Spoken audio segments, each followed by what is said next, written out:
ብቻውን ነው የሚመጣው። ሰውም የለም ብቻውን ይኸው ወደ ቤቱ የሚሄደው። ስራውን ሰርቶ ጨርሶ ወደ ቤቱ እየሄደ ነው። ያው ሰው ቢሆን እንደዚህ በጊዜ አይገባም። ሰው እንደዚህ በጊዜ ወደ ቤቱ አይገባም። ይኸው ብቻውን ማንም የለም። በቃ ሰላም ነው።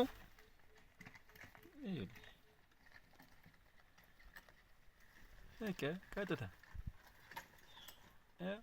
ስራውን ሰርቶ ወደ ቤቱ እየገባ ነው ለሌላ ስራ። በቃ ቻው።